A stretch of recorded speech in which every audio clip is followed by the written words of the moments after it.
wabarakatuh.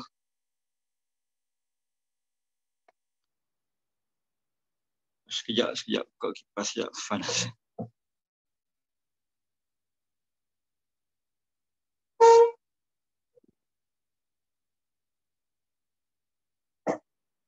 Innal hamdalillah nahmaduhu wa nasta'inuhu wa nastaghfiruh wa na'udzu billahi min shururi anfusina wa sayyiati a'malina.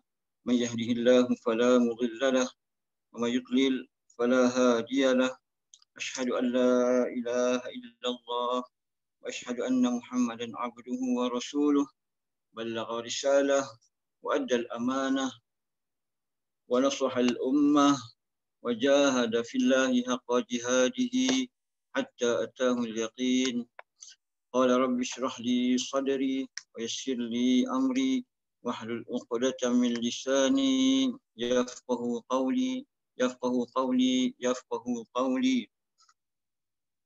Allahumma yassir wa la tu'assir wa tammim bil khair.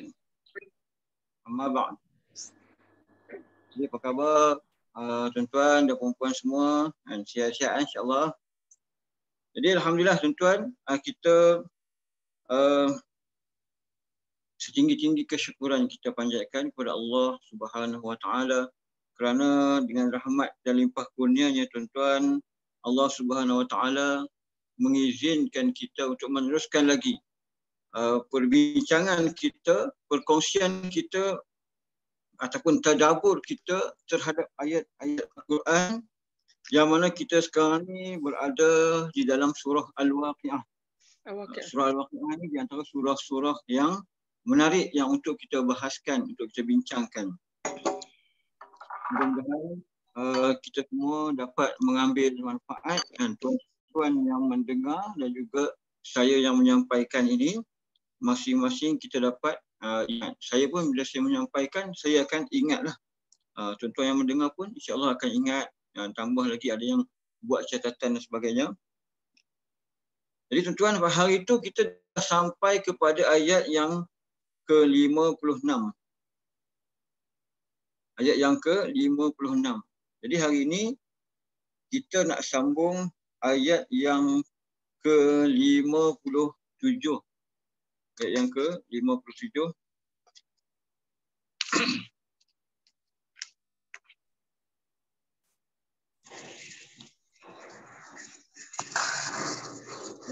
Yang bunyi A'udzu billahi minasy syaithanir rajim. Bismillahirrahmanirrahim. Nahnu khalaqnakum falawla tusaddiqun.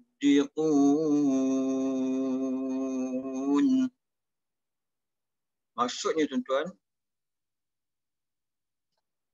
Allah sebutkan kita dalam ayat yang ke-57 ini,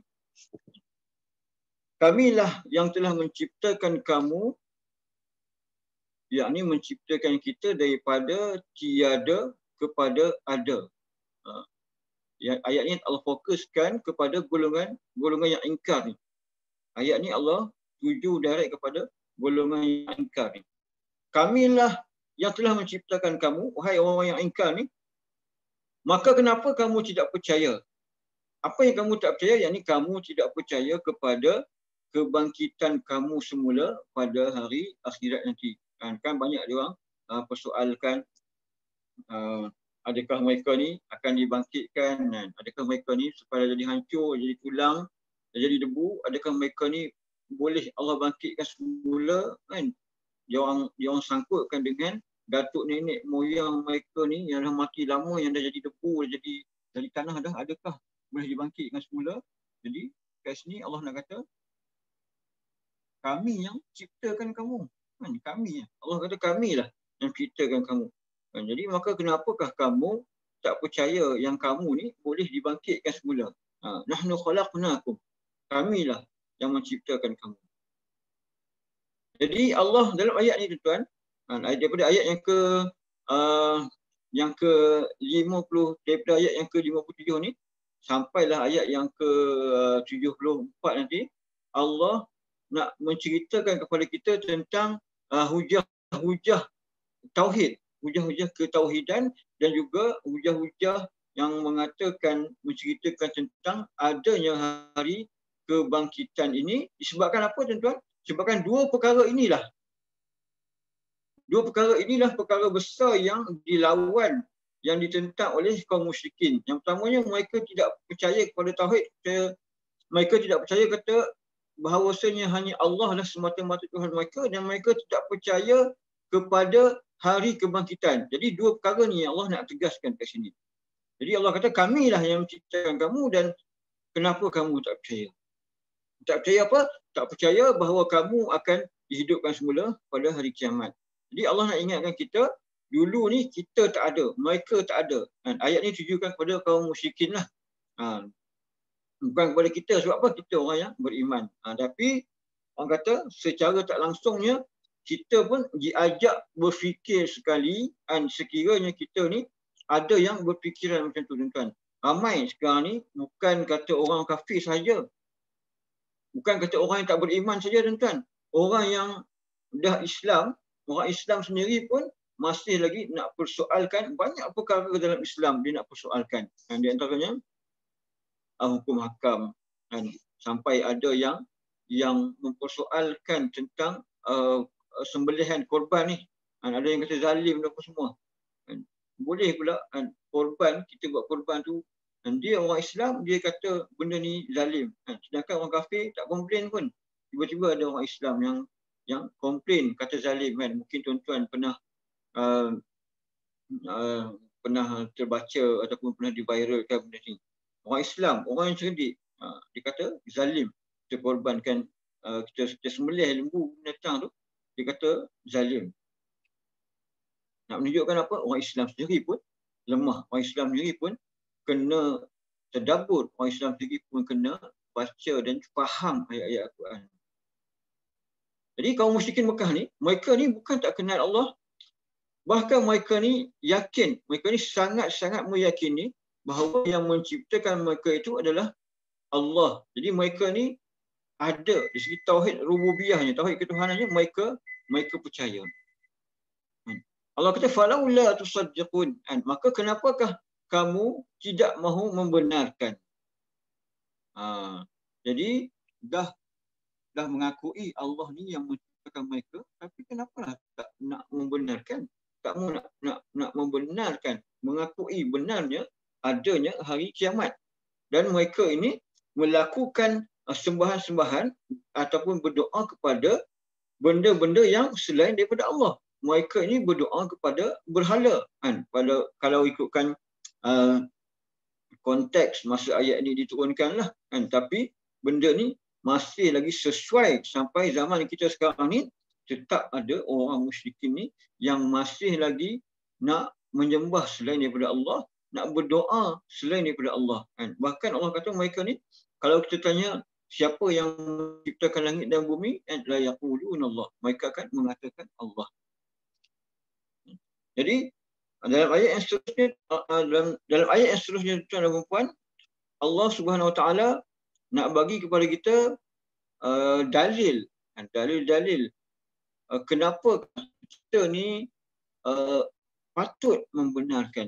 Kenapa kita ni tidak ada alasan untuk kita tidak membenarkan kata Allah itulah yang menciptakan kita, Allah lah yang boleh buat segalanya, Allah yang boleh membangkitkan kita balik ni. Jadi Allah nak ceritakan kepada kita, dan di sini tuan-tuan, Allah akan tanya kepada kita beberapa soalan yang menarik, yang mungkin kita tak terfikir sebelum ni, tapi kita nampak benda ni macam biasa-biasa. Tapi bila kita tadabbur ayat ni, kita tengok soalan-soalan yang Allah nak bagi kat kita ni, kita akan rasa macam, oh, selama ni nampak macam biasa je kan. Apa dia? Okey, kita tengok. Lepas pada ni Allah akan bagi kita banyak soalan.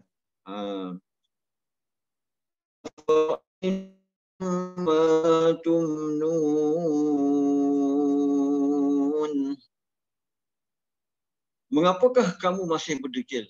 Tidakkah kamu memikirkan keadaan air mani yang kamu pancarkan ke dalam rahim.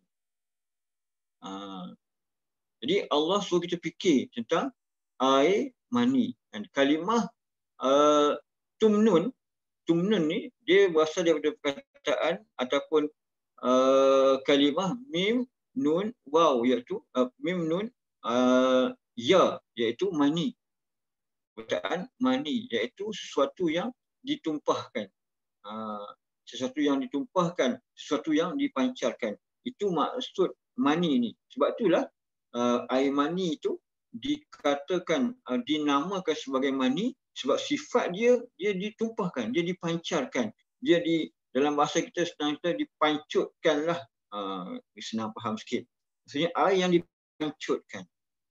Jadi daripada perkataan inilah diambil perkataan mani ni. Okey, di sini Allah nak bagi kita fikir, nak bagi kita ingat yang kita tahu kan, dalam ayat ni dia nak cerita bila kita bersama, apabila kita bersama dengan isteri, seorang suami ini dia akan memancarkan mani dia ke dalam rahim isteri dia. Jadi Allah nak kata kat sini kan, tidakkah kamu perhatikan dan tidakkah kamu fikirkan tentang air mani ni? Jadi apa dia yang kita nak kena fikir ni? Allah sambung lagi tu kan. Ni seronoknya tadabbur ni. Kita macam persoalan kita tu terjawab. Allah sambung lagi, Allah kata apa? Antum tuqunahu am nahnul khaliqun.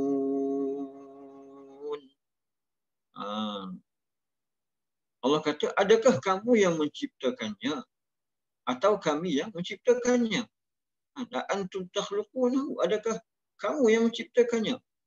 Iaitu adakah kamu yang menciptakan bayi itu? Jadi Allah kata, kita manusia ni dia cuma pancarkan saja mani itu masuk ke dalam rahim isteri dia.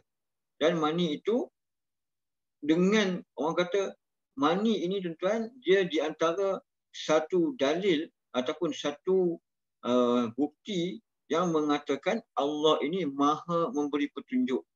Maha memberi petunjuk. Sebab apa tuan-tuan? Kalau kita fikirkan mani, air mani ni, tuan-tuan pun tahu sifat dia ada benih-benih dari sperma yang kecil-kecil tu, yang kita kata macam berudu kan. Okey, kalau tuan-tuan fikir siapa yang ajar mani ni yang macam berudu ni, panggil sperma ni, siapa yang ada sperma ni untuk berjalan straight je masuk ke dalam rahim. Kan? Tidakkah di sini menunjukkan Allah lah yang maha memberikan hidayah. Cuba bayangkan, kalau dia lari je keluar, macam mana?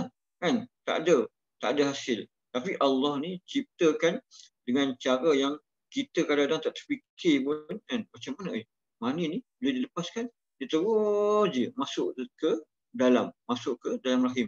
Berlumba-lumba dan sampailah masuk kepada telur ni, dan hanya daripada berjuta-juta kan, ataupun beribu-ribu ataupun ratus ribu sperma tadi ni, maka satu sahaja yang terpilih kan. Mana dia yang terpilih itu? Yang terpilih itu tuan-tuan yang ada dekat depan saya ni. Tuan-tuan lah kita semua ni kan, daripada berjuta-juta sperma ni, tuan-tuan dipilih, dan maksudlah kita ni sebenarnya terpilih. Allah pilih kita, dan tuan-tuan hadir dalam majlis ilmu hari ni pun Allah pilih kita. Dari awal lagi kita ni, saya dan juga tuan-tuan, Allah dah pilih kita untuk berikan kebaikan untuk kita. Jadi Allah kata kat sini, Allah tanya, adakah kamu yang menciptakannya? Antum takhluqunahu, adakah kamu yang menciptakan bayi tadi daripada mani tadi ni? Kamu hanya tahu pancutkan je lah. Kamu hanya meletakkan mani itu dekat tempat dia. Tapi adakah kamu, apa yang kamu boleh buat selepas pada tu? Kamu boleh ke ciptakan bayi itu? Kamu boleh ke bentuk bayi itu? Allah kata, am nahnul khaliqun, atau apakah kami yang menciptakannya? Jadi ini di antara soalan-soalan. Ini bentuk soalan ni. Adakah ni? Adakah atau kamikah yang menciptakan? Jadi bila kita baca ayat-ayat macam ni tuan-tuan, maka sunat untuk kita menjawab. Tapi kalau dalam solat adalah dia punya bahasan dia. Tapi bila kita dekat luar ni, kita baca sendiri-sendiri kita ni, kita boleh jawab kan, bal anta ya rab, bal anta ya rab, yani bahkan kamulah wahai Allah, bahkan kamulah wahai Tuhan kan. Yang tanya soalan tadi, kita jawab macam itulah kan, adakah kami yang ciptakan? Kita pun kata ya kan, ya, bahkan kamulah Allah, ya Allah, kamulah yang menciptakan, bayi itu. Sebab kita ni tuan-tuan, macam mana pun kita buat, kita tak mampu nak membentuk bayi itu sendiri. Jadi bila kata macam tu kan, Allah nak tegur orang kaum musyrikin ni, kenapakah kamu ni tak menjadikan Allah ni sebagai sesuatu yang kamu perlu sangat-sangat menghargai dia? Kenapa kamu tak jadikan dia, Allah ni, suatu sebagai Tuhan yang kamu kena hormati, sebagai Tuhan yang kamu kena ikut perintah dia, sebagai Tuhan yang kamu kena percaya. Sedangkan kamu tahu kamu tak mampu pun nak buat bayi tadi. Kamu tahu pancut dia mani. Jadi Allah nak ingatkan kita. Jadi di ayat tadi ni, ayat yang sebelum-sebelum ni, nak menceritakan kalaulah Allah boleh cipta daripada mani ni, daripada asal ni, yang sebelum wujud, yang sebelum adanya kita ni, daripada satu benda yang tidak pernah disebut pun nama kita kan, orang tak tahu pun kita. Dulu ni Allah jadikan, daripada benda yang tidak ada Allah jadikan, daripada benda yang tidak pernah disebut Allah jadikan, daripada benda yang tidak pernah diketahui Allah lah yang jadikan kita ni. Tapi apakah akhirnya apabila Allah dah menjadikan kamu macam ni, kamu tak sedar pun. Kamu tak sedar pun kata semua ini adalah daripada kekuasaan Allah Subhanahu Wa Taala.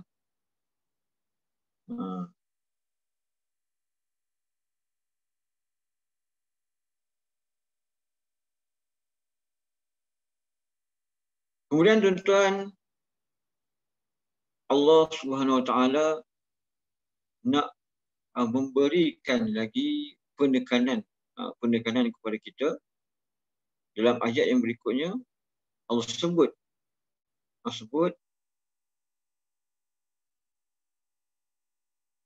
nahnu qaddarna bainakumul mauta wa ma nahnu bimasbuqin.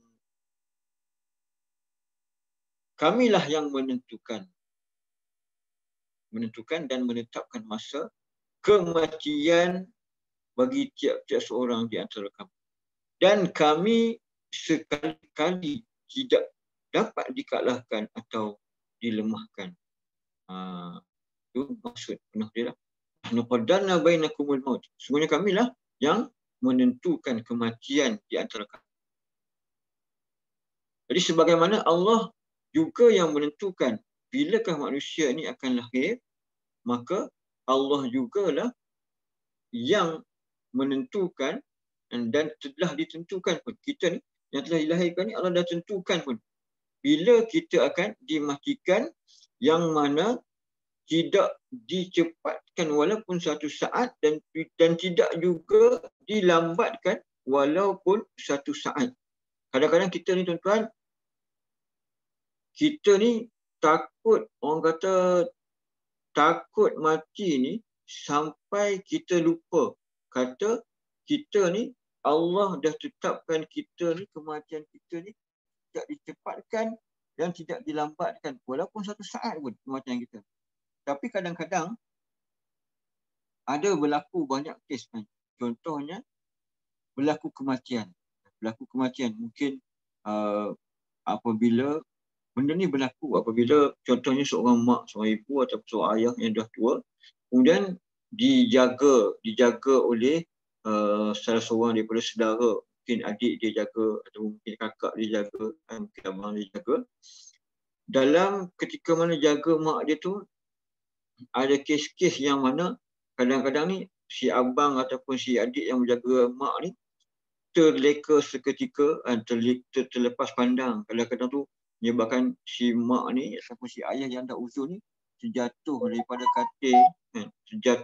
katil, ataupun menjadi sesuatu yang menyebabkan si mak ataupun si ayah yang jaga tadi ni meninggal. Berlaku pergaduhan. Kadang-kadang tu ada yang pasang CCTV. Boleh tengok ni, anak ni tengah duduk leka, mungkin duduk kat tepi, duduk tengah pegang main phone. Tengok dalam CCTV tu, mak ada. Jadi mereka semua ni seranglah yang adik ni, seranglah yang abang ni, seranglah saudara yang menjaga ni. Serang tu dalam keadaan tak ingat dah, tak terfikir dah benda yang nak berlaku ni semua dengan izin Allah Subhanahu Wa Taala.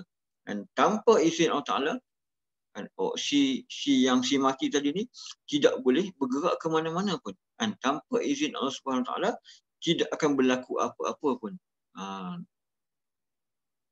Jadi Allah kata la yusibana illa ma kataballahu lana. Tidak akan menimpa kita melainkan apa yang telah Allah timpa, melainkan apa yang telah Allah tuliskan untuk kita. Jadi tuan-tuan, bila kita tadabbur ni, bila kita lalu ayat-ayat yang macam ni menjadikan kita ingat balik, buat apalah orang tu nak marah sangat-sangat, nak menyalahkan bila ada kematian. Macam kita zaman COVID ni pun tuan-tuan, apabila kalau tuan-tuan perasan satu family yang di dekat Terengganu boykot. Kononnya apa? Kononnya sebabkan mereka inilah satu kampung tu tersebarnya COVID ni. Sebabkan mereka ni balik kampung. Jadi satu family tu diboykot. Jadi kalau kita ingat benda-benda macam ni, baru kita akan sedarlah, Allah dah tulis dah semua tu. Allah yang tentukan semua tu. Jadi kat sinilah Allah kata, nahnu qaddarna bainakumul maut. Dan sesungguhnya kamilah yang menentukan kematian di antara kamu. Begitu juga ada orang yang meratap bila mak ayah dia mati. Meratap, sedih yang keterlaluan. Dan kita kena ingat, Allah dah pun tentukan benda tu. Jadi kematian ini, kita tengok walaupun orang kata setengah orang menyalahkan, tapi orang tidak menyalahkan pula bila orang bawa ke hospital. Contoh kita kata setengah orang, saya pernah alami apabila bawa ibu untuk dirawat, tiba-tiba dengan rawatan tu menyebabkan ibu ni jadi keadaannya semakin teruklah, sebab tempoh dia untuk tempoh pemulihan tu. Jadi kena marah. Jadi kita kadang-kadang bila kita bawa ke hospital contohnya, takkan kita nak marah pihak hospital. Sebabkan apa? Sebabkan ramai je orang yang mati ke hospital. Jadi kita kena ingatlah. Ya Allah kata, wa ma nahnu bimasbuqin, dan tidaklah kami dapat dilemahkan oleh sesiapa pun. Maksudnya Allah nak ingatkan kita, tidak ada sesuatu pun yang lebih berkuasa daripada Allah, dan tidak ada sesuatu pun yang mengatasi kuasanya melebihi daripada kuasa Allah SWT. Dan kematian itu tetap akan berlaku, walaupun kita kata orang ni kuat ke, orang ni kebal ke, dia tetap akan berlaku. Dan ketetapan yang Allah dah tetapkan itu, Allah kata ni, kami tidak dapat dilemahkan oleh sesiapa pun. Kemudian tuan-tuan, Allah nak menegaskan kat sini dalam yang ke-61. Allah kata apa? Tadi tak dapat dilemahkan apa? Okey, Allah kata kat sini, ala an نبدل أمثالكم وننشئكم فيما لا تعلمون.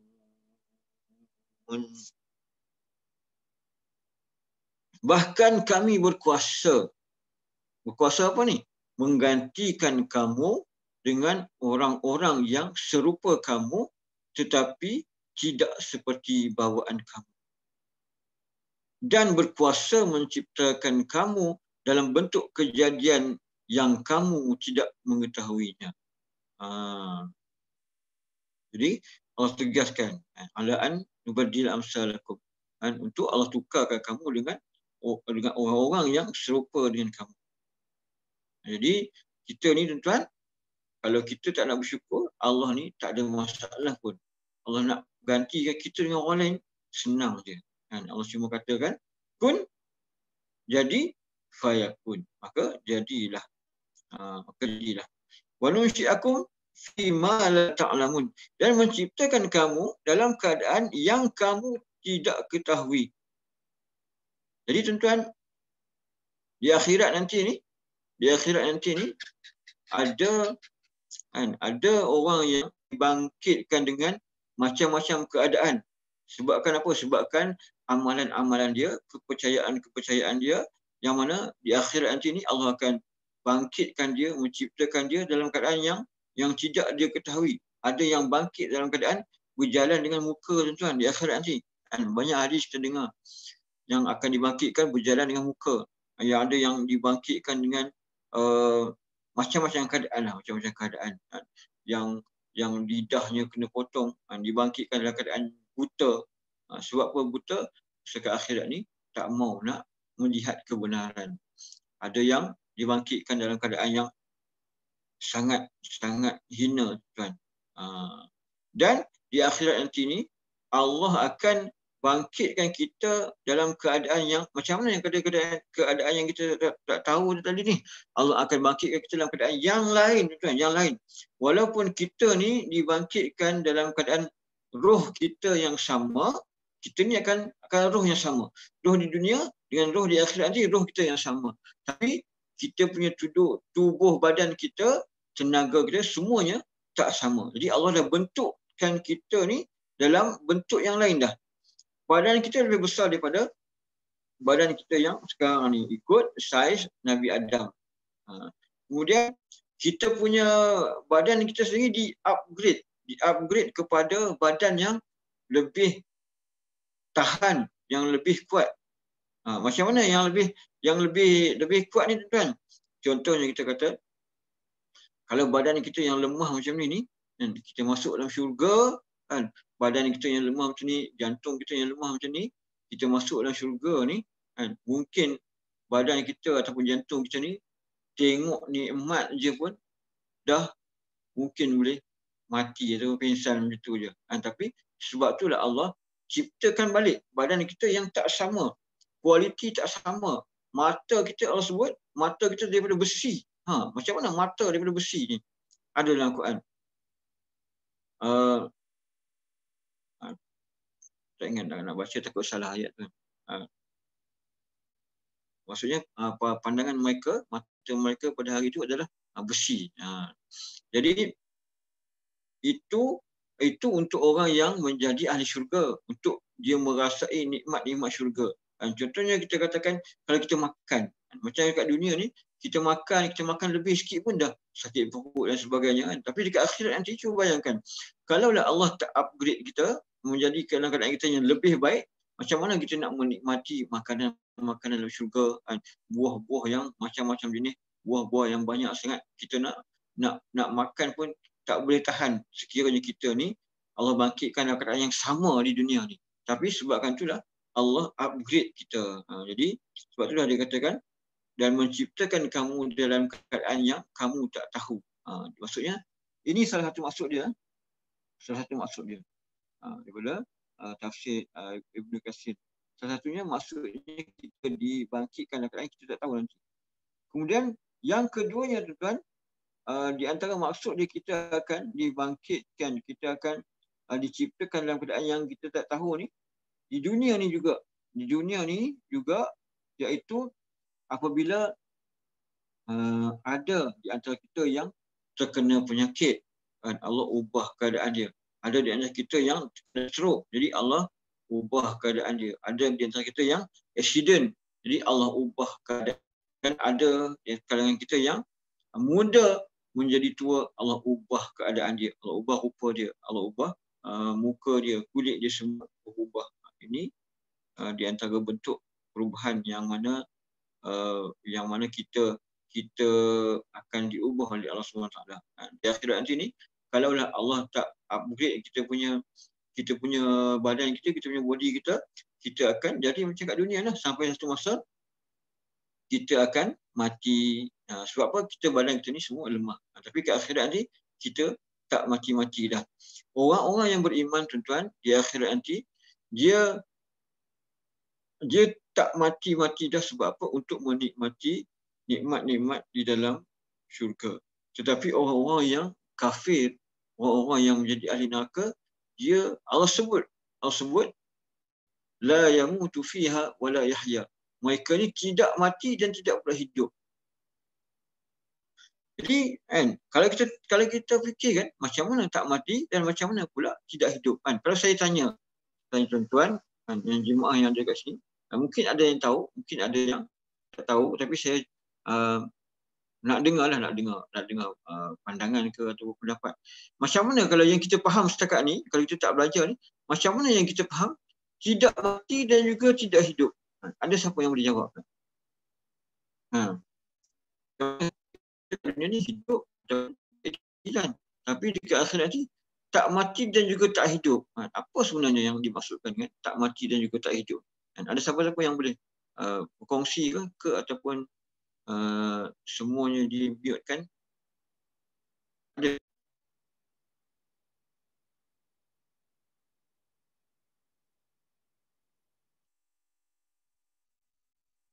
Ada? Oh, saya di-mute kan lah kot kan? Okay, di-mute kan. Okay, tak apa. Okay, di akhirat nanti, ahli neraka ni, dia tidak dimatikan dan dia tidak dihidupkan. Dia tidak dimatikan di sini bermaksud dia tidak dimatikan daripada kesakitan yang sangat-sangat sakit sampai dia mati. Bila dia mati ni, terhentilah rasa sakit ataupun azab dia. Jadi dia tak mati-mati dah. Tapi yang kata tak hidup pula macam mana? Bila dia tak mati, bukankah dia hidup?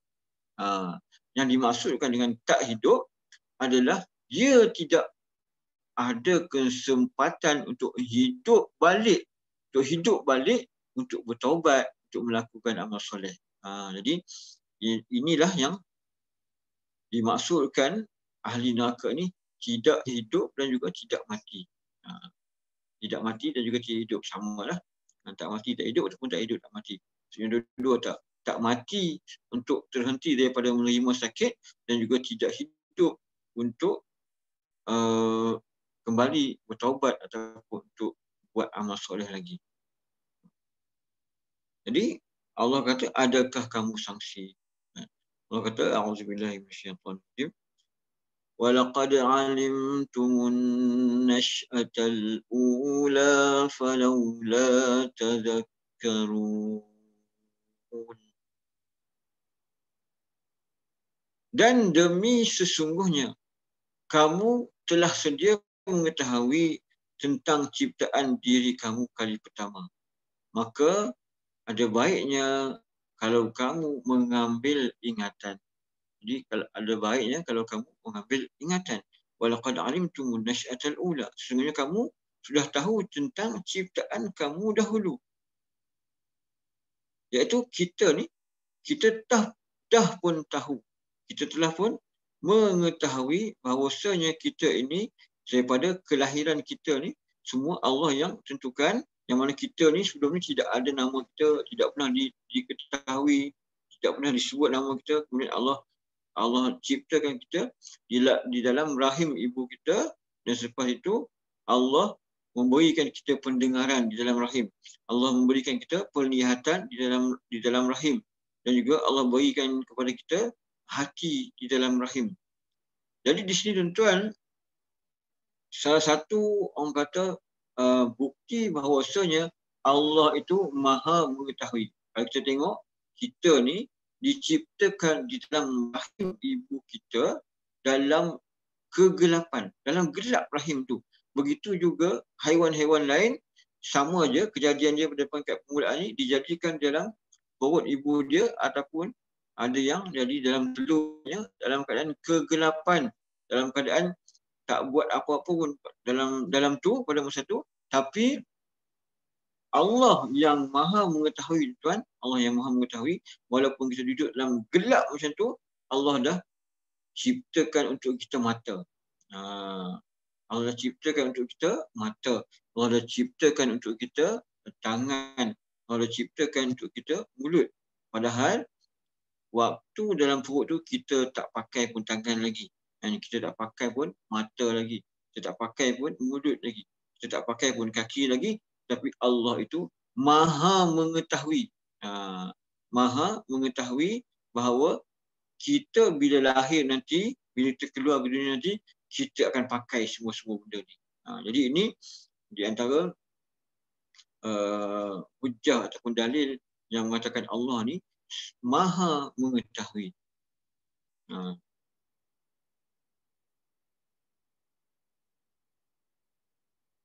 Jadi dalam ayat yang lain, dalam surah Al-A'raf Allah sebut, dan ingatlah ketika Tuhanmu mengeluarkan keturunan anak-anak Adam dari sulbi mereka dan Allah mengambil kesaksian terhadap jiwa mereka seraya berfirman, bukankah aku ini Tuhanmu? Mereka menjawab, betul, engkau Tuhan kami. Kami menjadi saksi. Qalu bala syahidna. Bahkan kami menjadi saksi. Dan Allah kata, falaula tazakkarun.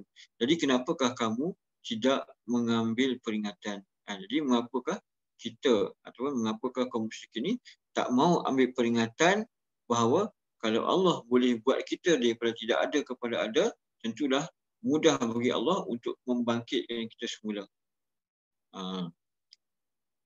Dalam ayat lain Allah sebut dalam surah Al-Rum, wa huwa allazi yabda'ul khalqa thumma yu'iduhu wa huwa ahwanu 'alaihi.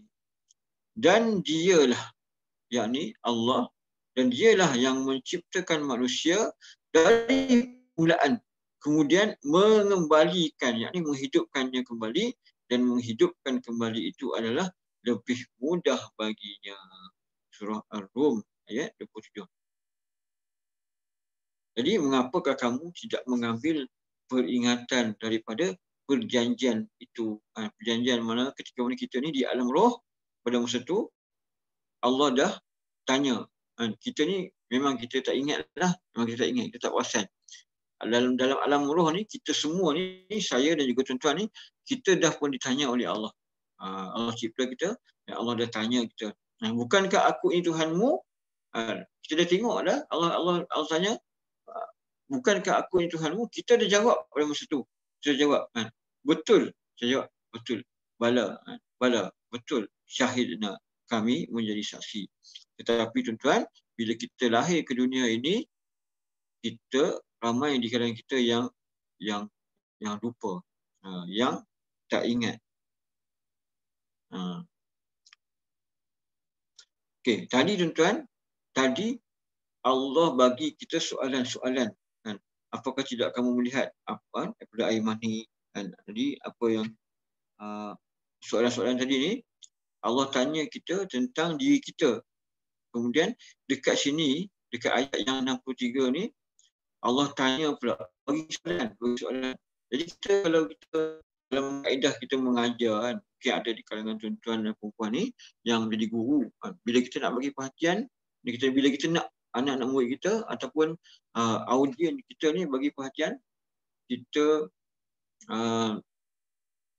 akan, ataupun cara yang terbaik ni, kita kena tanya soalan supaya timbul perasaan okey nak tahu, atau timbul perasaan sedar balik. Soalan ni menyedarkan.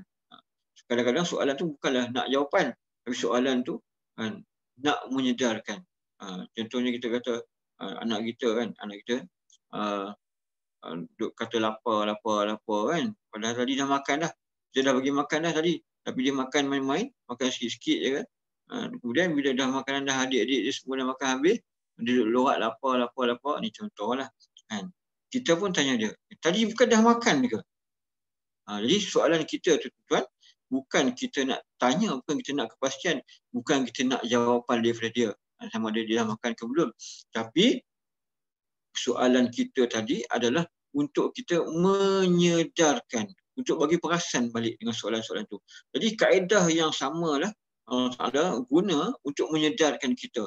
Allah nak kita berfikir. Macam mana cara Allah nak kita berfikir? Allah tanya soalan-soalan. Banyak soalan ni. Banyak soalan lagi yang akan Allah tanya kita dalam ayat-ayat yang berikutnya ni.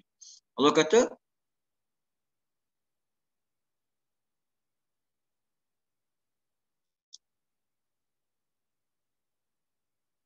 Afara'aytum ma tahrusun. Maka mengapakah kamu masih berdegil? Tidakkah kamu melihat apa yang kamu tanam? Okey, tadi Allah tanya kita apa yang kita tanamkan pada isteri kita, yang kita tanam dalam rahim. Iaitu kita tanam benih kita. Tapi sekarang ni Allah tanya pula kita kepada kita tentang rezeki kita pula. Apakah yang kita tanam ni? Mengapakah kamu tidak melihat apa yang kamu tanam? Okey. Allah nak bagi kita fikir tentang tanaman pula ni.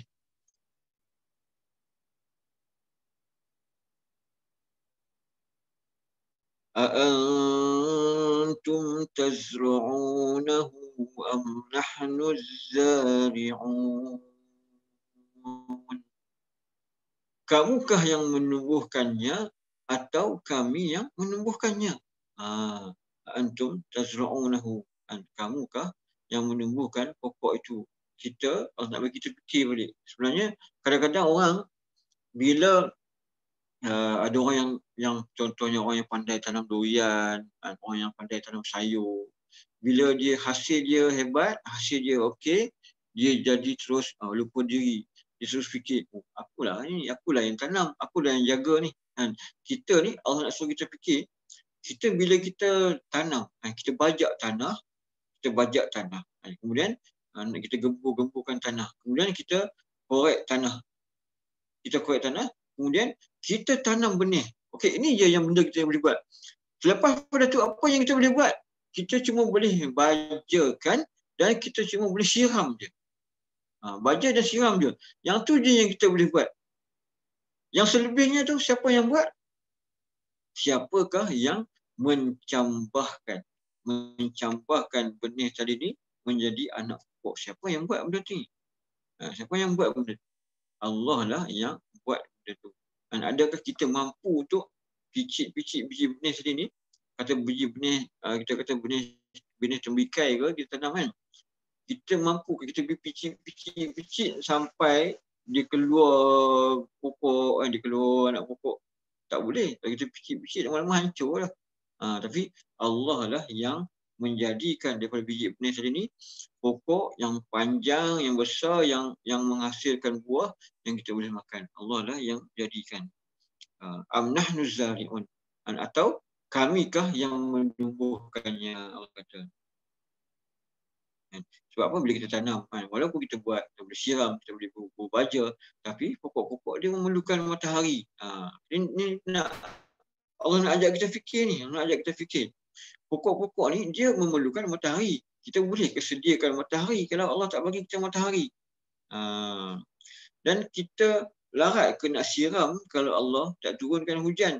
Dan kita nak ambil air dekat mana kalau Allah tak turunkan hujan untuk siram pokok-pokok tadi ni. Jadi daripada situlah kita kena fikir. Kalaulah Allah tidak menurunkan hujan tadi ni, Allah tidak menghidupkan pokok tadi ni, kita semua akan mati. Kita pun mati, haiwan-haiwan pun mati. Haiwan-haiwan tak boleh nak makan sebab pokok tak ada. Kita nak makan haiwan pun tak boleh. Jadi di sini, apa Allah sebutkan sini? Kenapa Allah sebutkan tentang tanaman-tanaman ni? Allah nak kaitkan balik ni. Allah nak kaitkan balik dengan kepercayaan ataupun keengganan orang-orang kafir musyrikin pada masa tu yang mempersoalkan Allah ni boleh ke hidupkan balik kami selepas dah mati ni. Jadi kat sinilah Allah ceritakan benda ni bagaimana tanaman, bagaimana air mani tadi yang Allah ceritakan, tanaman ni adakah kamu yang menumbuhkannya? Kan Allah kata kamilah yang menumbuhkannya. Jadi bila soalan dekat sini atau kamikah, maksudnya adakah kami yang menumbuhkannya? Sekali lagi kita digalakkan untuk menjawab dengan apa? Bal anta ya Rabbana. Bahkan kamulah Allah. Bahkan kamulah ya Allah yang menumbuhkan tanaman-tanaman tadi.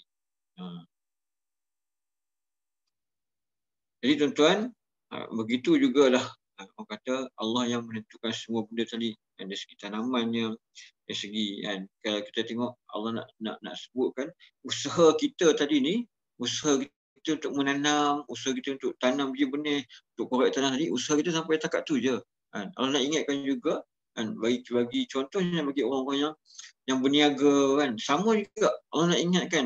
Kita kadang-kadang kita ni kita buka kedai, contohnya berniaga, kita buka kedai tempat yang kita rasa strategik dah. Tapi setengah orang buka, walaupun kawasannya orang lalu lalang, tapi barang tak laku. Ada orang buka kedai, tuan, banyak orang yang buka kedai dekat tempat yang orang panggil apa? Dekat ceruk, tempat yang tersorok, tapi orang penuh. Ada banyak kedai lah, mungkin tuan-tuan aku pernah jumpa kedai-kedai yang tersembunyi, kedai-kedai yang tersorok ni disebabkan dia ada keistimewaan dia. Allah gerakkan. Allah ni kerja Allah juga. Allah gerakkan hati orang-orang untuk pergi ke kedai tu, untuk pergi ke situ. Sama juga macam kita tanam tadi, kita cuma tanam je. Allah yang hidupkan. Macam tu juga kita yang berniaga ni, kita cuma buat kerja, kita cuma pamerkan barang, kita cuma, kalau kedai makan tu kita cuma masak. Tapi Allah lah yang menggerakkan hati orang untuk pergi ke situ, untuk makan dekat tempat kita, untuk hadir kat tempat kita. Allah lah yang gerakkan. Jadi Allah kata kat sini,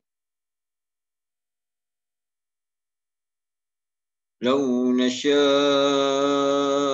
laja'alnahu hutaman fadhaltum tafakkahun."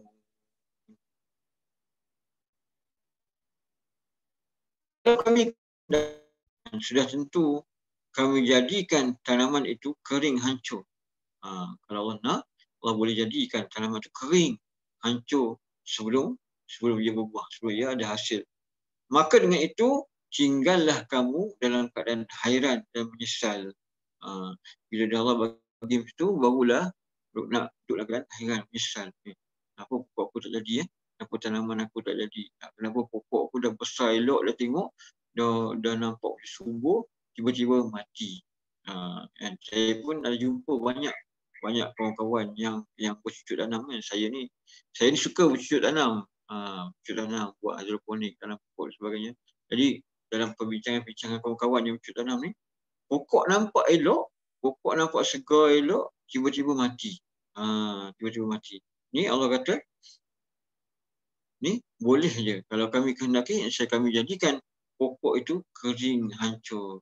Sebab apa? Sebab kesuburan pokok itu pun bergantung kepada Allah Subhanahu Wa Taala.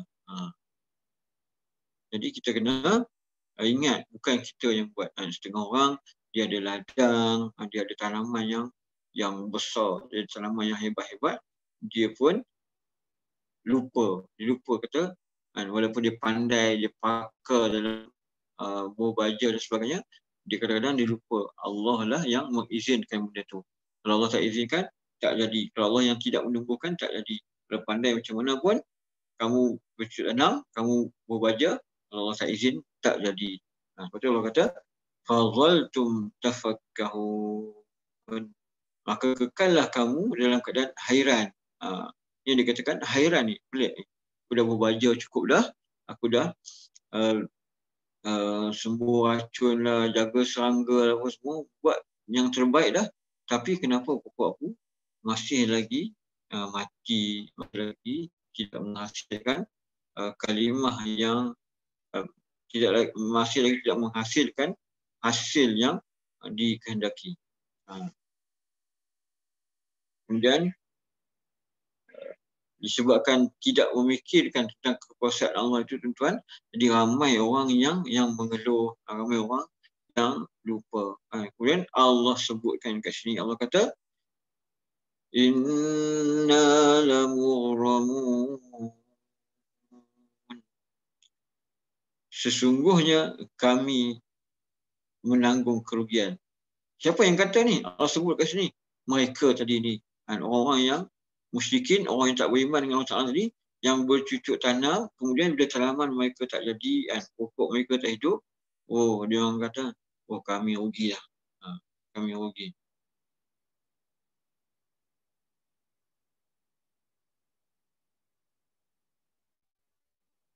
Jadi tuan-tuan, Allah nak ingatkan kat kita di sini. Bila kita ada masalah, contohnya para petani yang menghadapi masalah pokok tak hidup, pokok tak subur, buah pokok kadang-kadang pokok nampak subur tapi tak ada hasil, tak ada buah. Jadi Allah nak katakan ini,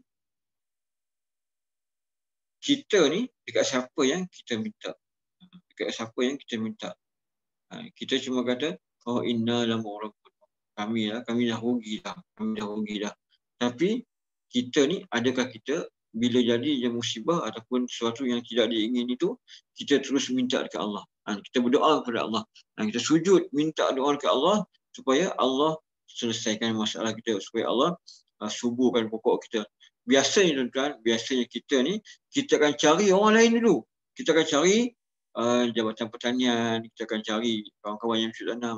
Kita akan mengadu kita punya masalah bercocok tanam tadi ni yang tak ada ni, kita akan mengadukan kat mereka dulu. Tapi sebenarnya sepatutnya kita mengadu dekat Allah. Sebab apa?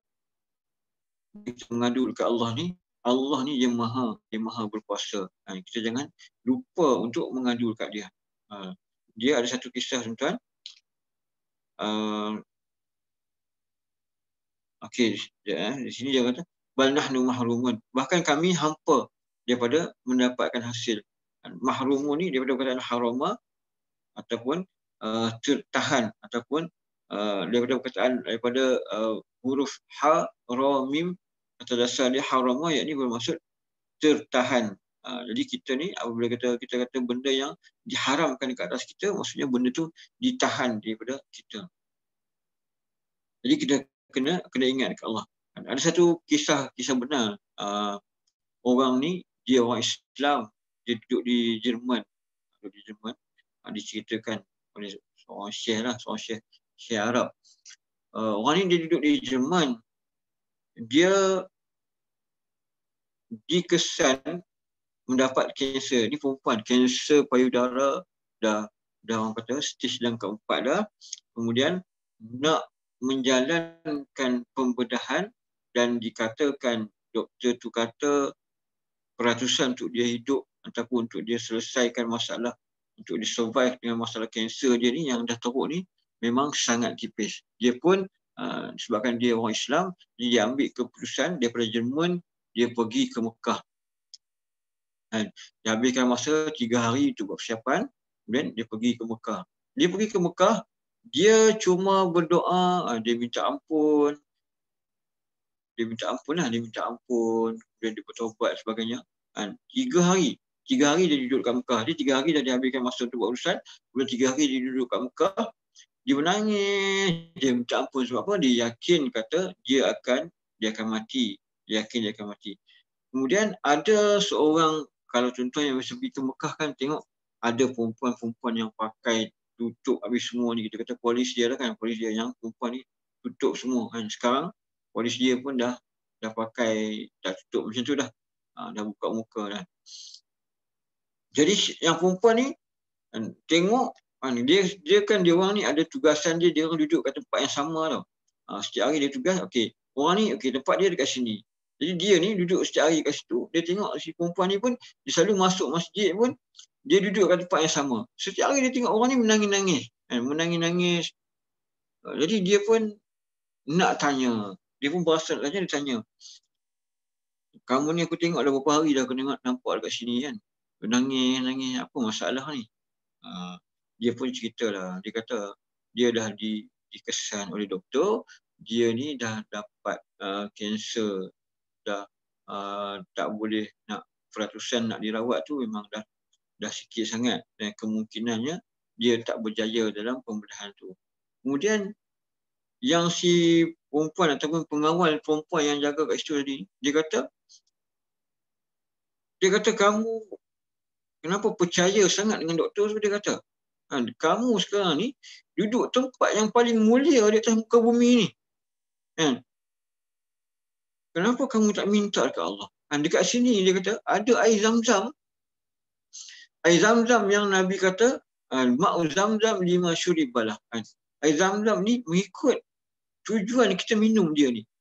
Kalau rasa nak lega kecil manis, minum. Rasa nak lega darah tinggi, minum. Minum dengan niat ya Allah, aku sembuhkanlah kecil manis aku ni. Kita tuan kalau kita pergi ke Mekah, seboleh-bolehnya janganlah kita ambil air lain dah minum. Ambil air Zam-Zam tu buat balik ke orang kata apa ni, ke hotel, bagi kita dalam masa 12 hari kita duduk kat sana tu, kalau bolehnya air daripada badan kita ni bertukar dengan Zam-Zam dia. Bersih. Yang mana keluar semua masuk Zam-Zam. Orang kata pun replace air yang keluar daripada badan kita dengan semua air yang Zam-Zam yang bersih je. Jadi kita niatkan tujuan kita minum tu, kita niatkan kepada Allah, sembuhkanlah segala penyakit aku dengan Zam-Zam. Kemudian dia ni ada masa lagi 5 hari lagi. Dalam masa 5 hari lagi tu dia kata dia sampai tak makan. Dia minum Zam-Zam dia. Zam-Zam ni tuan-tuan, dia macam dia special. Dia bukan macam air yang biasa-biasa. Dia penuh dengan khasiat lah. Dia nak penuhkan dengan Zam-Zam dia berdoa. Minum Zam-Zam, doa. Minum Zam-Zam, doa. Kita ni, kadang-kadang kita terlupa ataupun kita tak tahu kelebihan Zam-Zam ni, sampai ada di kalangan kita ni yang dah pergi umrah 10 tahun lepas. 10 tahun lepas pergi umrah, sampai sekarang air Zam-Zam tu masih ada lagi dalam simpanan dia. 10 tahun dah pergi, tu ada lagi. Tak minum. Sebab apa? Sayang. Tak tahu khasiat dia. Kita minum. Niat. Minta kepada Allah Ta'ala nak pergi sembuhkan penyakit kita. Dia pun memang dia berterusan minum. Setakat tempoh yang ada tu, berapa hari, 4-5 hari lagi. Kemudian dia balik. Bila dia balik tu, dia dah terlambat. Dia terus pergi ke hospital untuk buat rawatan tu, untuk buat pembedahan tadi. Sampai di hospital, ini kisah benar, dia memang diceritakan oleh seorang Syekh Arab. Sampai di hospital, doktor tu heran. Kamu pergi buat rawatan dekat mana? Tempat kami ni tempat terbaik. Kata. Kami dah cek dah. Kamu memang ada kanser, patut buat pembedahan hari ni. Kamu pergi buat rawatan dekat mana ni? Hilang. Tak ada langsung kesan-kesan kanser tu. Macam orang yang tak pernah kena penyakit kanser. Itu sebenarnya tuan-tuan, kekuatan doa ni apabila orang tu berdoa. Jadi alang-alang kita dah masuk tentang bab doa ni, bab minta ni. Dalam ayat ni, dalam surah ni tuan-tuan, sebenarnya bila kita sampai kepada ayat-ayat yang bila Allah tanya tu, Allah cerita tentang rezeki, dan kita doa. Sampai kat situ kita doa. Dan Nabi tuan-tuan, ini dia sunnah Nabi apabila dia baca Quran sampai kepada ayat yang menceritakan tentang azab, Nabi akan kata na'udzubillah, Nabi akan minta perlindungan daripada azab. Bila sampai tempat yang menceritakan tentang nikmat, Nabi mensyukuri nikmat. Jadi kita bila sampai tempat ayat-ayat yang cerita tentang rezeki, kita doa.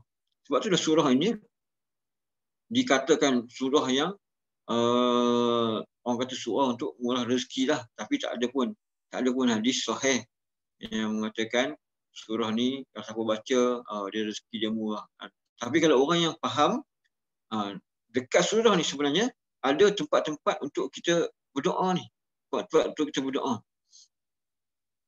Jadi satu lagi tu nak cerita tentang doa ni, tak apalah kita ni sikit sebab apa yang diceritakan ni, saya ceritakan ni mungkin bagi manfaat. Cerita tentang doa ni. seorang syekh di tanah Arab ni, dia ada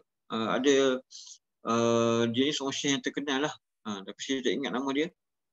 Dia ni pernah menceritakan, dia ni satu hari dia kepenatan. Kemudian ni di Mesir, syekh ni berlaku di Mesir. Dia minta dekat pihak masjid ni untuk dia orang kata pun berehat sekejap di masjid tu. Sebabkan dia ni syekh yang famous, orang kenal. Jadi dia pun dibenarkan. Bila dia berehat dekat masjid tu, sebab apa dia nak tunggu perjalanan seterus dia lepas subuh. Dia duduk dekat masjid tu, dia tengok ada lampu terbuka dalam masjid tu. Lampu terbuka, kemudian dia tengok ada seorang tengah solat. Orang tu solat menangis. Sampai dia kata, sampai aku pun berdoa, ya Allah Tuhan aku, terimalah permintaan dia, kabulkanlah doa dia. Dia tahu walaupun pada masa tu aku tak tahu kan apa yang dia minta ni. Dia terus doa sekali. Dia pun sempat dia kata rasa nak menangis juga tengok orang yang dia sujud tu menangis. Sampai dia pun berdoa, ya Allah, terimalah doa dia ni, kabulkanlah doa dia. Jadi bila dah dia tengok orang tu dah selesai sembahyang, dia pun tanya orang tu apa masalah dia, sampai nangis macam tu. Kemudian dia cerita, dia kata isteri dia sakit, perlukan rawatan pada masa tu 14,000 genih, 14,000 genih duit Mesir, 14,000 lebih genih. Jadi dia tak ada nilai tu. Kemudian dia hanya berdoa, dia minta. Kemudian syekh tu kata, doalah kata, mudah-mudahan ada penyelesaian dia. Kemudian syekh tu bila masuk waktu subuh, JK Masjid ni sebab kenal syekh ni, seorang syekh yang famous lah. Jadi dia minta syekh ni jadi imam. Kemudian adalah salah seorang daripada orang yang berdekatan dekat situ ni, dia nak pergi sembahyang dekat masjid lain. Tapi dia dengar bacaan syekh tu, dia pun cepat-cepat pergi ke masjid tu, turun daripada bangunan dia, pergi ke masjid tu, solat dekat situ, sebabkan dia dengar suara syekh tadi ni. Kemudian lepas selesai dia sembahyang, lepas subuh tu kan, syekh ni seorang yang dipercayai, dia pergi jumpa dengan syekh tu, dia kata, syekh, aku nak minta tolong. Sebab saya cerita pun sebab kan. Dia kata, aku nak minta tolong. Dia kata, aku dah kira duit zakat aku ni 14,000 lebih. Isteri aku duk pesan. Aku dah lama dah aku simpan dalam lemari ni, tak bagi-bagi kat orang. Isteri aku duk pesan, bagilah. Dia kata, aku pun fikir, tak payahlah kita bagi sikit tu, kita bagi seketika ni. Sedebuk ni kita bagi kat siapa yang betul-betul memerlukan. Kemudian dia kata bila dia dengar suara syekh tu, dia turun, dia minta tolong syekh ni. Boleh tak? Ada tak siapa-siapa yang syekh boleh tolong untuk bagi duit ni? Dia kata, aku dah banyak hari dah simpan ni, nak bayar duit zakat ni. Kemudian syekh ni, dia terus panggil orang yang dia nampak tengah berdoa tadi ni. Ini kisah benar. Dia nampak, dia panggil orang yang doa banyak, yang nangis tadi ni. Dia kata, okay, ceritakan masalah dekat pemuda ni. Jadi bila dia cerita kat orang tu, kemudian yang pemuda tadi ni, dia tengok dua-dua orang menangis. Orang yang berdoa tu pun menangis, orang yang syekh tu pun menangis. Dia pelik, kenapa dia dua orang ni menangis? Kemudian syekh tu kata, tengok Allah dah kabulkan doa kamu. Dia nak pakai 14,000 lebih. Kemudian orang tu pun kebetulannya 14,000 genih duit zakat dia. Jadi inilah orang kata, walaupun lari sikit daripada ni tuan-tuan, tapi ada kaitan lah. Kita kena doa tuan-tuan, kita kena doa. Dalam keadaan kita yakin kata Allah tu boleh menjawab doa kita. Kadang-kadang kita macam benda-benda yang besar kita doa, benda-benda yang kecil kita tak doa. Kadang-kadang kita nak beli sesuatu ke, contohnya kita tak mampu untuk beli motor, nak beli motor, kita tak doa, ya Allah bagilah aku rezeki, ataupun bagilah aku dapat motor ke, macam mana ke, kita doa. Sebab kita biasanya bila kita doa, kita dalam keadaan kita tak yakin. Bila kita ada perasaan tak yakin ni, kita kena ingat tuan-tuan, bila kita doa ni, kalau kita kata kita tak yakin tu sebab apa? Biasaannya kita rasa macam kita ni banyak dosa, aku ni banyak dosa. Jadi kalau aku doa ni, adakah Allah ni nak makbulkan doa aku sebab aku ni banyak dosa? Kalau kita ingat macam tu tuan-tuan, dan kita orang beriman ni dia selalu ingat macam tu. Dia rasa macam aku ni tak layak lah Allah nak kabulkan doa aku sebab aku ni banyak dosa. Bila kita ingat je macam tu tuan-tuan, petua yang saya nak bagi dekat tuan-tuan, kita kena ingat satu makhluk yang dosa dia memang sangat banyak, satu makhluk yang memang dah confirm masuk neraka, satu makhluk yang confirm jadi ahli neraka. Makhluk ni pun Allah terima doa dia. Bila dia minta sungguh-sungguh, dia minta betul-betul, Allah terima doa dia. Dan orang kafir pun, bila dia minta sungguh-sungguh, Allah terima doa dia. Siapakah makhluk ni yang confirm ahli neraka ni, Allah terima doa dia? Iaitu syaitan, tuan-tuan. Syaitan ni, bila Allah perintahkan dia untuk masuk ke neraka, dia minta izin. Dia tangguhlah dulu sampai hari kiamat. Aku nak sesatkan anak-anak Adam. Tapi Allah kata, kamu tak apalah, tunggulah. Okay? Maksudnya duduklah dulu, tak apalah, janganlah masuk, tak payahlah masuk lagi neraka, tunggulah sampai kiamat, dan kamu tidak akan mampu untuk mengganggu ataupun menggoda anak-anak Adam ni yang daripada kalangan mereka ini yang ikhlas dalam ibadah mereka. Jadi bila kita rasa macam kita ni tak layak, kita ni dosa banyak, kita ingat syaitan pun Allah terima doa dia.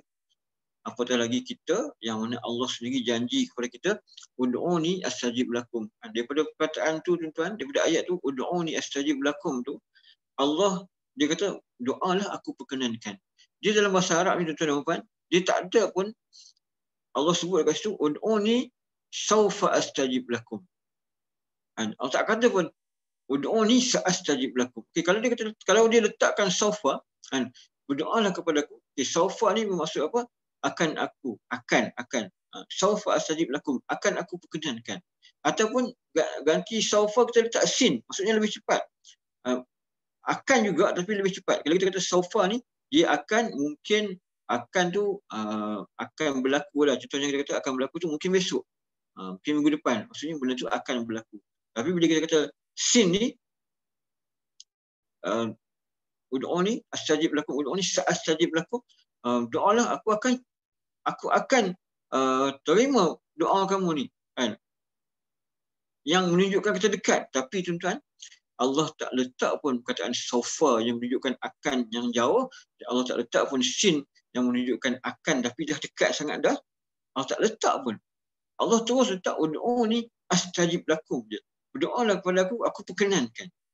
Allah terus sebut aku perkenankan. Jadi kita, salahnya kita tuan-tuan, kita lupa ayat ni, kan?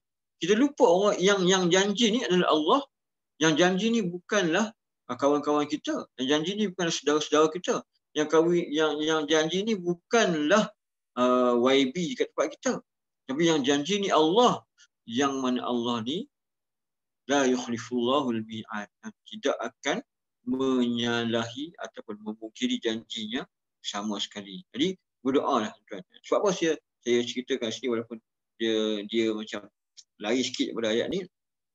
Saya tak nak benda yang saya nak sampaikan ni nanti saya tak ingat nak sampaikan. Sebab benda ni sangat-sangat bermanfaat. Kalau tuan-tuan dah biasa dengan doa ni, berdoa dalam keadaan yakin, doa dalam keadaan fokus, dia ada syarat dia lah. Doa dengan kita doa mulut sebut lain tapi hati kita tak fokus, tak boleh. Dia kena selari mulut kita dengan hati kita kena fokus. Mulut kita sebut, hati kita nak sangat-sangat. Sebab Nabi kata, innallaha la yaqbalu du'a min qalbin ghafil. Allah itu tidak menerima doa daripada hati yang lalai. Maksud hati yang lalai, mulut kita sebut benda lain, hati kita duk ingat benda lain, kan? Minta nak dimurahkan rezeki tapi kepala otak duk ingat nak beli roti canai lah, kan? Bini suruh pergi kedai lah, beli susu lah. Jadi sambil-sambil tu jadi tak fokus, jadi tak selari. Jadi kalau kita minta dekat orang pun, kan, kita ada hajat dengan orang, kita pergi minta, Kita cakap, kata kita nak sesuatu tapi kita dalam keadaan sambil main phone, sambil tak fokus, orang pun tak nak bagi kan. Ini pula dengan Allah. Kita nak minta dalam keadaan kita kena fokus. Okay. Jadi sambung tuan-tuan.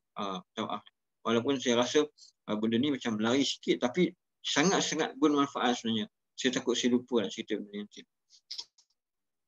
Kemudian Allah sebut lagi tuan-tuan. Allah tanya lagi. Allah tanya tentang apa pula ni?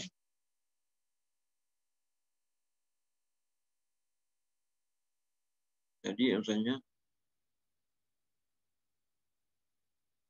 Okey, tadi Allah tanya tentang pokok. Allah tanya tentang mani. Allah tanya tentang biji benih. Kan sekarang ni Allah tanya pula tentang afara'aytumul ma'a alladhi tashrabun. Tidakkah kamu melihat air yang kamu minum? Allah nak sebut. Tidakkah kamu lihat air yang kamu minum? Kita setiap hari kita minum air. Setiap hari kita minum air, tapi adakah kita fikir tentang air itu? Kita tengok air ni sedap, kita minum je. Kita setiap hari kita buat, tapi kita tak fikir pun apakah kebesaran Allah yang ada pada air. Jadi orang kata apa? Ayat Al-Quran ni tuan, bila kita tadabbur ni memang mengisahkan kita, mengingatkan kita. Kalau kita baca secara tafsir, kita baca terjemahan pun belum tentu kita faham. Jadi Allah nak kata kat sini, Allah suruh kita tengok air, tidakkah kamu melihat air yang kamu minum? Kemudian Allah tambah lagi, Allah kata, أأنتم أنزلتموه من المزن أم نحن المنزلون. Kamukah yang menurunkannya dari awan sebagai hujan? Atau kami yang menurunkannya? Jadi Allah nak kata, kamukah yang turunkan air hujan ni? Kamukah yang turunkan air hujan ni? Jadi kalimah munzil, antum anzaltumuhu minal muzni. Muzni ni, kalimah muzni ni, adakah kamu yang menurunkannya dari awan? Digunakan perkataan muzni. Tapi diterjemahkan sebagai, kalau tuan-tuan ada Quran terjemahan sekarang ni, diterjemahkan sebagai awan. Okey, awan di sini bukan bermaksud awan yang kita tengok je, awan yang biasa-biasa tu. Tapi kalau disebut muzni di sini bermaksud awan yang mengandung. Awan yang mengandung. Sebab apa maksud awan yang mengandung? Kerana awan itu mengandungi air. Awan yang mengandungi air. Jadi Allah nak tanyalah, Allah nak tanya, kamukah yang menurunkan hujan ni? Kamukah yang menurunkan hujan daripada awan ni? Maksudnya kamukah yang naik ke atas, pergi picit-picit, pergi perah-perah awan ni supaya turun air? Kamukah yang buat? Kamukah yang pergi picit? Kamu pergi perah, yang perah awan ni, pergi hujan turun, pergi air turun. Kemudian Allah kata, am nahnul munzilun. Atau kamikah yang turunkannya? Kamu kan yang buat atau kami kan yang buat? Kamu yang turunkan ke atau kami yang turunkan? Jadi jawapannya bila Allah tanya macam tu, tuan, sudah semestinya lah bukan kita lah yang buat. Bukan kita yang buat. Bila kita Allah kata, adakah kami yang menurunkannya? Lagi sekali tuan, kita patut menjawab, bal anta ya Rabb. Bahkan kamulah wahai Tuhan. Kamulah yang menurunkan hujan. Kemudian Allah sambung lagi tuan-tuan. Allah sambung lagi. Allah suruh kita fikir tentang hujan, tentang air. Mula-mula Allah kata suruh tengok kita fikir tentang air. Kemudian Allah sebut daripada mana air itu diturunkan. Daripada mana air diturunkan. Nak kita fikirkan, air Allah turunkan daripada langit. Bukan kita yang turunkan, bukan kita yang buat kerja pergi perah awan tu supaya air turun. Kemudian Allah sambung lagi, Allah kata, لو نشاء جعلناه أجاجا فلولا تشكرون. Kalau kami kehendaki, kami akan jadikan ia masin. Maka kenapa kamu tidak bersyukur? Law nasya'u ja'alnahu ujajan. Jadi Allah ni boleh je tuan-tuan. Allah ni boleh je nak menjadikan air hujan itu masin. Allah boleh je jadikan air hujan masin. Kan kita dah belajar kan, air kalau kita dekat sekolah dulu kita belajar air laut. Air laut ni di ada proses dia panggil apa? Proses pemeluapan, proses lah. Tak ingat apa nama proses tu. Air itu akan dari segi sains yang kita belajar, air itu akan naik ke langit. Jadi kalau kita fikirkan, jadi air laut bila dia naik ke langit ni ada proses dia, apa nama tak ingat. Proses apa tak apalah, tak kisahlah. Proses tu air daripada laut ni kan, kita kan sebahagian besar daripada bumi ni laut. Jadi air ni dia naik ke laut, air yang masin. Air masin kan. Jadi sepatutnya bila yang naik tu air masin, jadi turun tu sepatutnya air masin lah. Sebab tu lah sebut kan, kalau kami nak, kami boleh jadikan air tu masin. Sebab apa? Kalau kita tengok si logik tu, air laut yang naik. Dari segi sains yang kita belajar sekarang ni, air laut yang naik. Air yang masin, macam mana Allah turunkan air yang bersih, yang tak masin. Jadi tuan-tuan, sekiranya Allah ni tak kesian kat kita, Allah ni tak ada rahmat dekat kita, saya dia akan turunkan air yang masin. Jadi kita pun tak boleh nak minum kan. Sebab tu lah Allah kata falaula tashkurun. Maka kenapakah kamu tidak mahu bersyukur? Jadi sebut kata laut-laut ni tuan, sebut kata masin-masin, laut masin ni, ini di antara satu orang kata hikmah Allah Ta'ala jadikan laut tu masin. Sebab apa tuan-tuan? Kita ni kadang kita tak perasan. Cuba tuan-tuan tengok, kita kalau kita simpan air yang lama, kemudian tempat yang tidak bergerak-gerak, macam mana air tu akan jadi busuk. Jadi Allah buat, kenapa Allah buat air ni masin? Supaya air ni tak busuk kan. Kalau kita simpan air garam, simpan air yang masin, dia tak jadi busuk. Jadi sebab itulah Allah buat air ni masin. Dan tuan-tuan bayangkan, sekiranya air laut tu dia tak masin dan dia jadi busuk. Sebab dia kan orang ni duduk setempat je kan. Dan dia tak masin dan dia jadi busuk. Cuba bayangkan kan. Kita semua ni atas muka bumi ni yang 1/3 sahaja muka bumi ni akan kena penyakit, akan mati, atau akan jadi tak selesa. Disebabkan apa? Sebabkan busuknya air laut. Tapi Allah ni Maha mengetahui, Maha kaya, Maha pencipta. Dia jadikan air laut itu masin. Jadikan air laut itu masin. Maka kenapakah kamu tidak bersyukur? Sebut kat sini.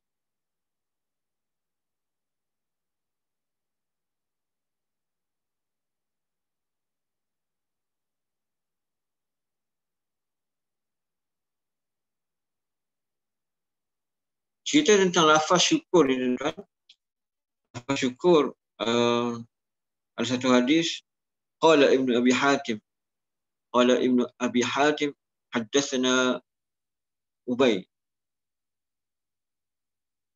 حدثنا أبي حدثنا أبي حدثنا عثمان بن سعيد بن مرة حدثنا فضيل بن مرزوق عن جابر عن أبي جعفر عن النبي صلى الله عليه وسلم أنه إذا شرب الماء قال الحمد لله الذي سقانا عذبا فراتا برحمته ولم يجعله milhan ujajan bizunubina.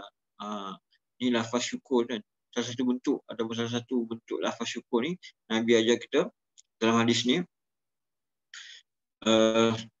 Ibnu Abi Hatim mengatakan, telah menceritakan kepada kami ayahku, ayah dia lah, telah menceritakan kepada kami Utsman ibnu Sa'id ibnu Murrah, telah menceritakan kepada kami, ni Utsman ibnu Sa'id ibnu Murrah ni, dia pula kata telah menceritakan kepada kami Fudail ibnu Marzuq daripada Jabir dari Abu Ja'far dari Nabi SAW.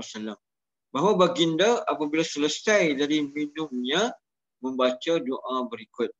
Ini doa selepas minum. Apa yang Nabi kata? Alhamdulillahilladzi saqana. Segala puji bagi Allah yang telah memberi minum kami. Azwan furatan, air yang tawar. Maksudnya air tawar itu adalah satu nikmat. Air tawar, azban, air yang tawar, furatan, lagi menyegarkan. Birahmatika, dengan berkat rahmat. Dengan berkat rahmatnya, birahmatihi, dengan berkat rahmatnya. Walam yaj'alhu milhan ujajan bizunubina, dan tidak menjadikannya masin lagi pahit kerana dosa-dosa kami.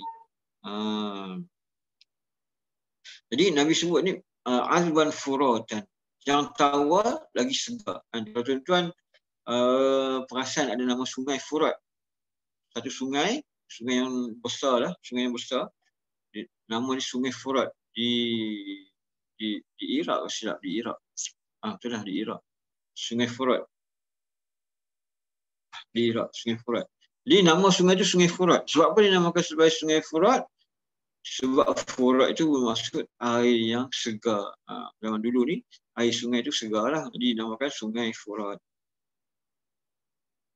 Jadi tuan-tuan, Allah Subhanahu Wa Taala sambung lagi. Subhanahu Wa Taala terus menyambung lagi dalam ayat yang ke-71. Allah tanya lagi.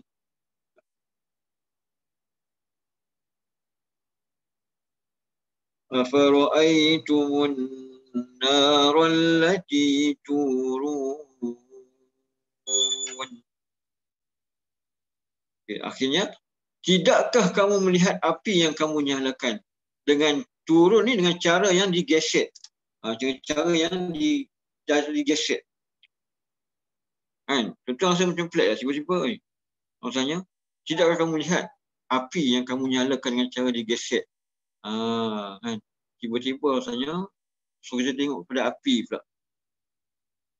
Jadi api ni tuan-tuan, api ni kita tengok memang merupakan satu, orang kata, benda asas lah dalam hidup kita ni.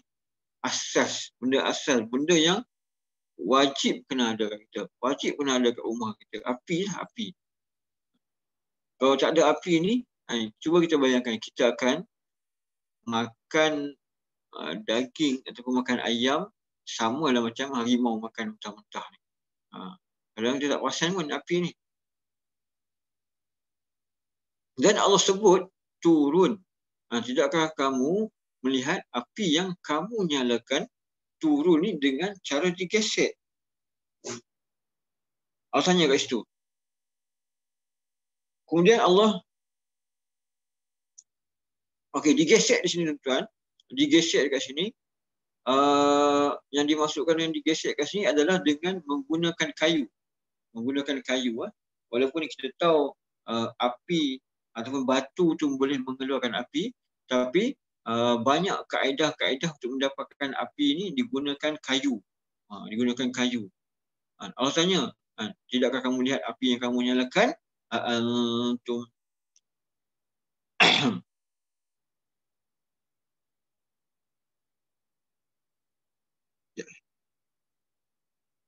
أأنتم أنشأتم شجرتها أم نحن المنشئون. Allah tanya tentang api. Tidakkah kita lihat api? Tidakkah kita nampak api? Kemudian Allah kata, kamukah yang menumbuhkan pokok kayunya? Atau kami yang menumbuhkannya? Allah tanya api, tapi Allah kata, tiba-tiba Allah kata, kamukah yang tumbuhkan pokoknya? Sebab apa? Nak menunjukkan api ini terhasil daripada kayu. Kayu-kayu yang boleh mengeluarkan api itu, kamukah yang tumbuhkannya? Antum ansya'tum syajarataha, kamukah yang menumbuhkan pokok itu? Kalau tuan-tuan boleh tengok YouTube, boleh tengok menghidupkan api dengan kayu, ataupun menghidupkan api cara tradisional. Ada banyak dia orang memang gunakan kayu. memang gunakan kayu. Kan. Jadi kalau di tanah Arab ni tuan, di tanah Arab ni dia ada dua jenis pokok, yang mana pokok ni nama dia al-marah. Al-marah dan juga al-afar. Nama pokok ni lah. Pokok ni kalau diambil pokok ni daripada dahan dia, daripada pokok ni yang masih hijau, bukan yang dah kering, yang masih hijau daripada kedua pokok ni, kemudian masing-masing digosokkan sama-sama dia ni, maka akan memunculkan api, akan keluar api pokok ni. Jadi ni yang orang sebut ni kelebihan pokok ni lah, kelebihan pokok al-marah. Pokok marah dan pokok al-afar ni di tanah Arab. Dia hijau lagi pun dia boleh keluarkan api. Ada pun pokok-pokok lain yang kita tengok kebanyakan yang orang buat untuk hidupkan api ni, yang tuan-tuan boleh tengok kat dalam YouTube, biasanya guna pokok yang dah kering. Ini kamukah yang menumbuhkannya, kalau kata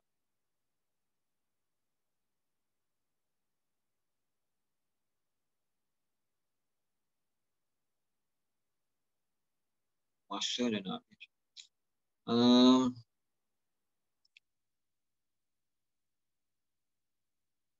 Okay.